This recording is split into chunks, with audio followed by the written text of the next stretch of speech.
Welcome back, everybody. It is time to continue on with our new Splinter starter guides. We've got some new base cards that have completely changed everything. All my old beginner guides, or my beginner Splinter guides, are out of date, obsolete. We need some new ones. I've already done Fire because I still believe Fire is the best Splinter to use just using base level cards down in Bronze and Silver. That's what we're focusing on here, is just base level cards without needing to level anything up. You guys have next requested that I go with Earth. Earth is probably the most common that I've seen down there, and that's probably because it uses the same strategy that was dominant before Chaos got here. And that is, it was using Alric before with a Water Splinter, and it's just a summoner that's got +1 magic. So +1 magic, add as much magic damage as you could get out there and just let them blast away. So now we have Obsidian. Alric's no longer available, but we have Obsidian that gives +1 magic to Earth teams. So going with an Earth magic squad has been very, very popular, and we're going to look at that and some of the cards that you can add to that to make it better. But there's more counters now. We have Thaddeus that has -1 magic damage with the Death Squad. We have we have more monsters that have Void, more monsters that are provided with the base deck that have Void that can stop some of these magic attacks, and it can make things a little bit tougher for just throwing tons of magic damage out there. So there are some better counters available now. So it doesn't work quite as well as the Alric team, but it's still a very good team. But I also want to show a second team, because that you can't just spam Earth magic and cruise through Bronze and cruise through Silver like you could before with Alric. So we're also going to use Wizard of Eastwood, who is a summoner people forget about a lot of times. He gives -2 armor, and that's going to give you some vulnerable targets. If I could speak, that's going to give you some vulnerable targets in the back that you can target with Snipe, with Sneak, with Opportunity, and you can make some very, very effective teams there. So we're going to go in and show those as well. So first off, let's look at which cards I think you should add to those teams in order to improve them. So just some basic additions that you can use that can help you earn and get better win rates in Bronze and Silver. So let's start off with Magic here. We have kind of a variety of here, but first we need to talk about Wood Nymph, because she gives you magic damage and she gives you a heal. There's already a heal with the base level cards, but that you have to spend 6 mana for that. Here you only have to use 4, so it gives you a cheaper heal or the ability to add 2 heals if you've got enough mana to get both of them in. That can be very, very effective. Wood Nymph is probably the #1 card I would look at going out and either buying or renting if you're wanting to improve this Earth magic squad. And then after that, it's just about adding as much magic damage as you can get in there. So we've kind of used some of the cheaper ones here, because a lot of times in Bronze, especially in Bronze and even up in Silver, you don't have quite as much mana as I'm used to playing with in Diamond or Champion or that type of thing. You can get 99 mana, but it tends to be lower mana. We have Bilchka, who's one of the legendary reward cards, who fairly cheap, not bad to rent. Gives you an extra magic attack, which turns into 2 magic attack for only 3 health, and he's got that camouflage, which can be nice if you're going up against some of these Sneak teams. He's not going to be hit by Sneak. He's not going to be hit by Opportunity. So that's very helpful. Enchanted Pixie is kind of expensive to buy, but very, very cheap to rent. She was a base card that's no longer available unless you go out and rent her. So I think that's a very good card to rent if you're wanting to run this team. Goblin Sorcerer, if you want to throw some Sneak in. We're going to talk about Sneak more later, so keep this card in mind. This is a card you could use with both teams, but adding some Sneak in with some magic Sneak in can be sneaky sometimes, although sometimes it can hurt you. It is going to spread out your attack. But if there's some weak characters in the back, some weak monsters in the back that you can pick off, that can be a very effective strategy. We're going to skip Mycelia because I'm going to talk about her separately. Magi of the Forest is a very expensive card, but very cheap to rent still. Only 2 DEC to rent. And I feel like if this is one of the main teams that you want to run, or if this is your quest and you're renting Earth cards for the day, Magi of the Forest for 2 DEC can can win you back an extra 2 DEC. That can be a profitable rental. Having 2 magic attack, which again turns into 3 magic attack, for only 4 mana is a pretty good deal, and I do really like that, even though it's more expensive than some of the others. And then you have Queen Mycelia, which is kind of I threw her in, she's kind of in her league of her own. And by the way, there are some higher mana magic cards out there that you could go rent to boost your magic attack whenever you have more mana out there. So it's not exclusive to just these cards, but these are kind of some of the more key ones that you'll use more frequently. So with Mycelia is arguably the best chaos card in the game. Very, very good card. And at bronze level, she's like the Wavesmith from the Alric team. She's a little cheaper mana-wise. Unfortunately, she's a lot cheaper cost-wise. So if you're just looking to rent an Earth deck for the day, I don't know if I'd really recommend renting her. I'm not sure if you're going to earn an extra 12 DEC in earnings just because you added that card.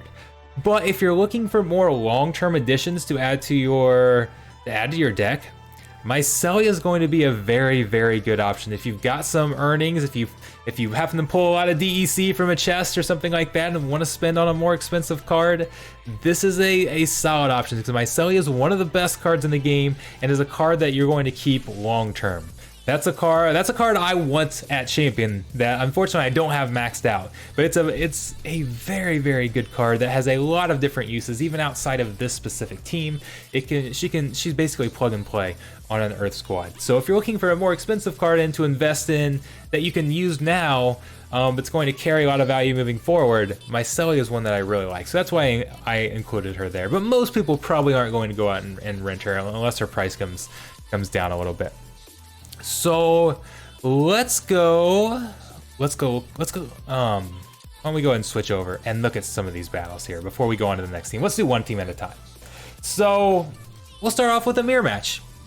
Let's look at how adding in some of these extra cards, in this case, 1 card right here. I said Wood Nymph was huge, right? So, okay, we've got 2 cards. We've got Bilchka over here as well. This allows us to get more magic damage plus an extra heal in. Let's go ahead and roll it. An extra heal in against somebody who's using just the base cards. So if you happen to go up against another player that's trying to run this Obsidian magic squad, you can have a significant advantage here. Oh, by the way, I talked about base cards with Void. Unicorn Mustang is a nice option. Very nice option there. Now, Unicorn Mustang did exist before and was an option before, but now it's become really popular because you can run Mustang to have a lot of damage and counter it using the same Splinter. So you can go with a magic squad and counter a magic squad at the same time, which is kind of an interesting dynamic there. But Unicorn Mustang has been very popular to play with Earth. And you can see this was by adding just a couple of cards rented there, it became a complete wipeout there. So let's show it against some other Splinters as well, just to show a few more battles here. I decided to use that Sneak, and you're gonna see how it can actually be very, very effective here.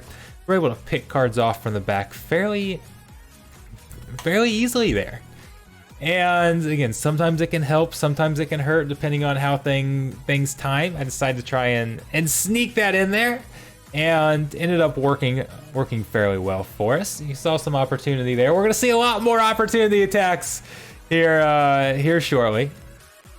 But you can see that Void working out there as well. And we got some lucky dodges in there.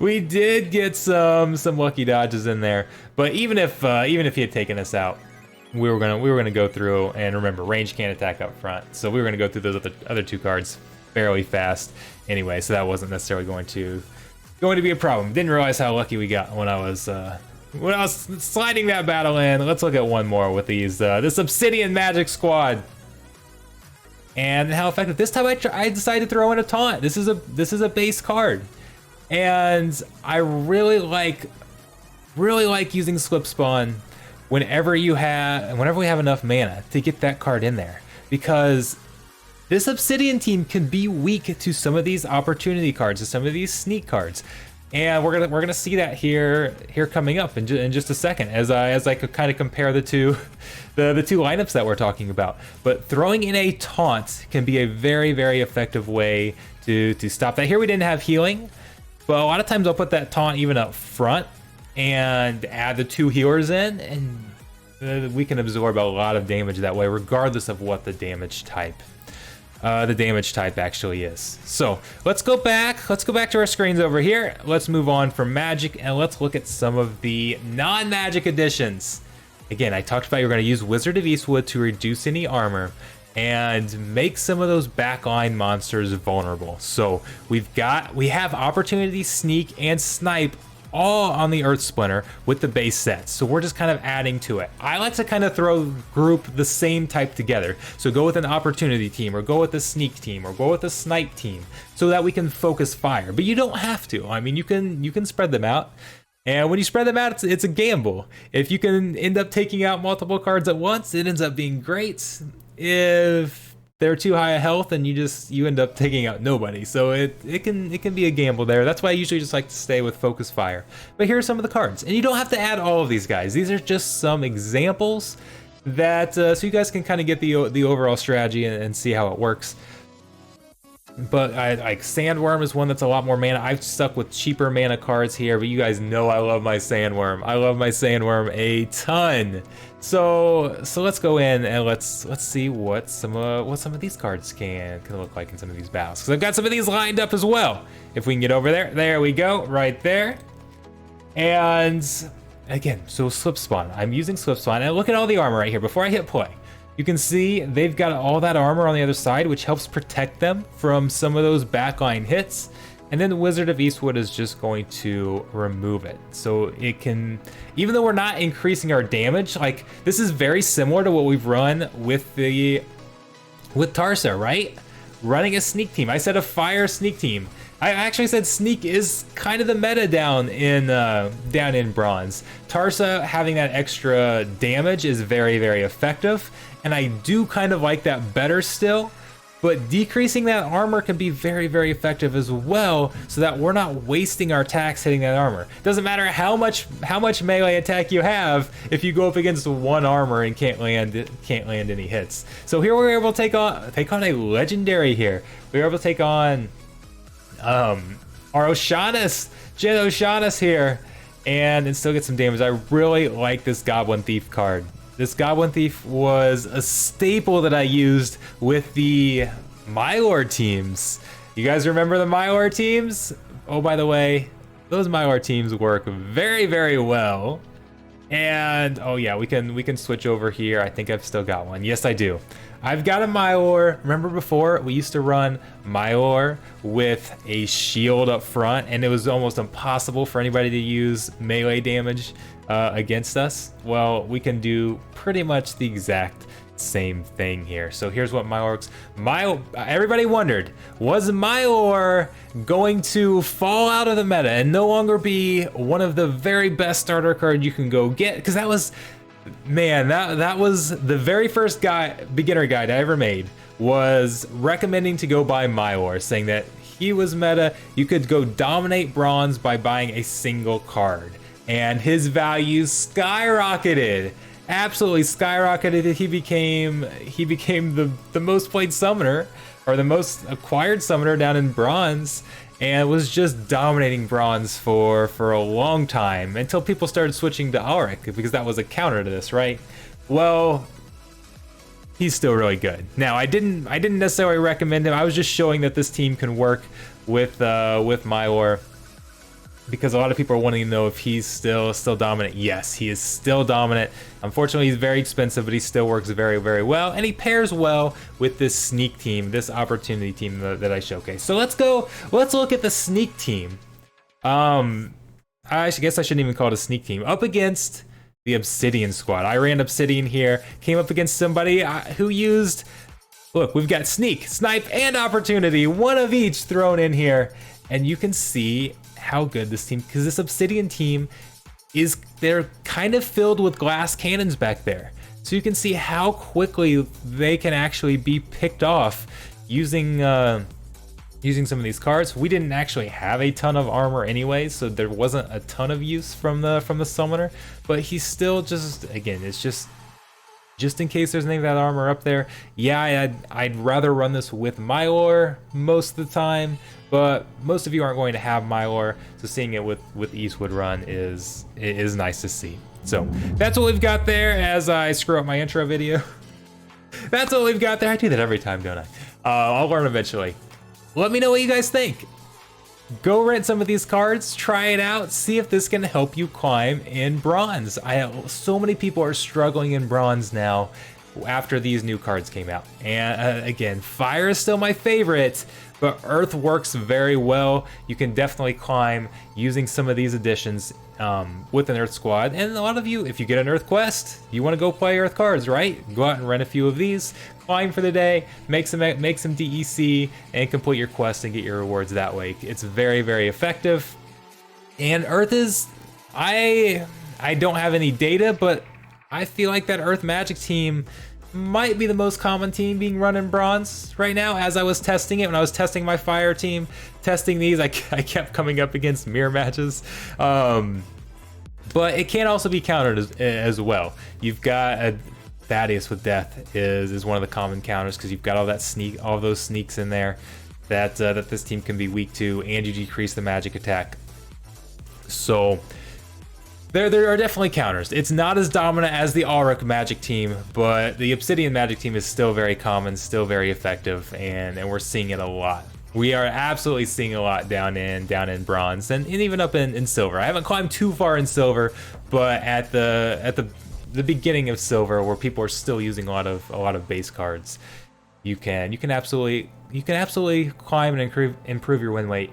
Excuse me, win rate with just a few of these additions. So let me know what you think. Let me know which Splinter you want to see next. If you guys have better suggestions, have you had better cards that you've added to improve your win rate in Earth? I tried Grund. I know a lot of people are going to say Grund. Grund is so much fun to play with, and I really wanted to include Grund in this guide because he's not all that expensive, especially if you're just getting him at base level. He's an epic chaos card that does a ton of damage. But I had lower win rates with Grund than I did with these others. Now, if you got enough mana and you can stick Grund in on top of some of these, it can be nice. But I didn't find Grund to be all that effective really until we got up to using like 30 plus mana. When I was able to include these, like use the sneak team or opportunity team or whichever one I was putting out there, with Grund, I like that combo, but you just don't, especially in bronze, you just don't see that much mana very, very often. So I didn't find many places where I could really use him all that successfully. And sometimes it was fun when I won. I definitely won some with him. And there were times where I just threw Grund out there. And I tried Mylor as well, just like going with Mylor Grund. And you'd have some very fun matches where Grund by himself was winning matches, and that was certainly fun. But the overall win rate just was not where I really wanted it to be. He kept going up against thorns. He kept going up against the shield. Going up against the thorns he died very quickly there, because you've got some more tanks, some base level tanks that have thorns and kind of hurt. So I didn't end up including him, but I know some of you are gonna say that, so I did want to mention him, that I looked at him. I just wasn't able to do all that well with him, even though he's not that expensive. You can rent him for fairly cheap. So if you want to have fun, go take a look at Grund, and when you can get him in there, he is a blast to play with that big damage and the double strike. But just too much mana for me to really get good results with. So anyways, thanks a lot. I will see you guys on the next one.